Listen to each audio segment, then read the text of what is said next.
कुछ चीजें आपके अंदर ऐसी होती हैं जो आपको दूसरों से अलग बनाती हैं। और सबसे इंटरेस्टिंग बात, अक्सर हमें खुद ही नहीं पता होता कि हम एक्चुअली कितने डिफरेंट हैं।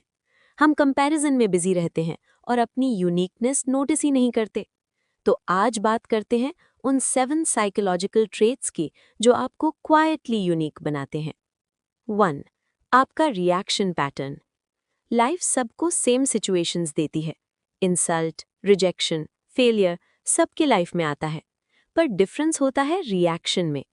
अगर आप तुरंत एक्सप्लोड नहीं करते, अगर आप थोड़ा रुकते हो, सोचते हो कि मैं इतना ट्रिगर क्यों हुआ, तो आप इमोशनली अवेयर हो। ज्यादा लोग बस रिएक्ट करते हैं, रेयर लोग अपने रिएक्शन को ऑब्जर्व करते हैं। और जो इंसान अपने रिएक्शन को कंट्रोल कर लेता है, वो अपनी डायरेक्शन कंट्रोल कर लेता है। 2. आपकी इमोशनल डेप्थ। कुछ लोग सरफेस लेवल पर जीते हैं, उनके लिए बात बस बात होती है। पर अगर आप चीज़ों को डीपली फील करते हो, अगर किसी की टोन, एनर्जी, छोटी सी चेंज भी नोटिस कर लेते हो, तो आप इमोशनली डीप हो। डीप होना कभी कभी हैवी लगता है क्योंकि आप ज़्यादा प्रोसेस करते हो, पर रियलिटी में ये इमोशनल इंटेलिजेंस का साइन है। और इमोशनल इंटेलिजेंस ही रियल मैच्योरिटी है। 3. आपका नो बोलने का करेज। सबसे डिफिकल्ट वर्ड है नो। लोग डरते हैं कि कोई नाराज ना हो जाए, इसलिए हाँ बोल देते हैं इवन जब मन नहीं होता। अगर आप अपनी लिमिट समझते हो और गिल्ट के बिना मना कर सकते हो, तो आप सेल्फ रिस्पेक्ट प्रैक्टिस कर रहे हो। बाउंड्रीज बनाना सेल्फिश नहीं होता, ये मेंटल हेल्थ का शील्ड होता है। और जो अपनी एनर्जी प्रोटेक्ट करता है, वो नेचुरली डिफरेंट होता है। 4. आपका ग्रोथ माइंडसेट। फेलियर सबको मिलता है, पर अगर आप फेलियर के बाद सिर्फ कंप्लेन नहीं करते, बल्कि एनालाइज करते हो कि इसमें मेरी गलती क्या थी, मैं क्या बेटर कर सकता हूँ, तो आप ग्रो कर रहे हो। ग्रोथ माइंडसेट का मतलब है ईगो को साइड रखना और लर्निंग चूज करना। और लर्निंग चूज करने वाले लोग लॉन्ग टर्म में सबसे आगे निकलते हैं।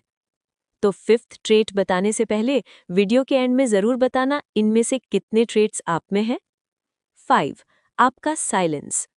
अगर आप हर आर्ग्यूमेंट में जीतना जरूरी नहीं समझते, अगर आप हर जगह अपने आप को प्रूव नहीं करते, तो आप सिक्योर हो। इनसिक्योर लोग वैलिडेशन ढूंढते हैं, सिक्योर लोग अंडरस्टैंडिंग ढूंढते हैं। साइलेंस वीकनेस नहीं होता, साइलेंस कंट्रोल होता है, और कंट्रोल ही पावर है। 6. आपका थिंकिंग पैटर्न। सिचुएशन सेम होती है, स्टोरी अलग होती है। कुछ लोग हर चीज को पर्सनल ले लेते हैं, कुछ लोग पर्सपेक्टिव चेंज कर देते हैं। अगर आप नेगेटिव सिचुएशन में भी एक पॉजिटिव एंगल ढूंढ लेते हो, तो आपका ब्रेन सोल्यूशन ओरिएंटेड है। और सोल्यूशन ओरिएंटेड लोग प्रॉब्लम में नहीं, प्रोग्रेस में फोकस करते हैं। 7. आपका अलोन रहने का कंफर्ट। सबसे बड़ा डिफरेंस यहाँ आता है। क्या आप अकेला रह सकते हो बिना रेस्टलेस हुए? अगर आप अपने थॉट्स के साथ कंफर्टेबल हो, अगर आपको खुद की कंपनी बोरिंग नहीं लगती, तो आप इमोशनली इंडिपेंडेंट हो। इमोशनल इंडिपेंडेंस का मतलब है आप खुशी के लिए सिर्फ लोगों पर डिपेंडेंट नहीं हो। और जो इंसान खुद में कंप्लीट फील करता है, वो क्राउड से अलग ही दिखेगा। शायद आप फ्लैशी नहीं हो, शायद आप लाउड नहीं हो, शायद आप ट्रेंडिंग नहीं हो, पर ट्रेंडिंग होना और डिफरेंट होना दो अलग चीजें हैं।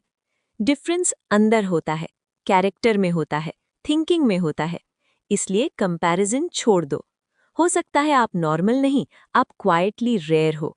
और याद रखो, अलग लोग शोर नहीं मचाते, वो अपनी डेप्थ से दुनिया को इम्पैक्ट करते हैं।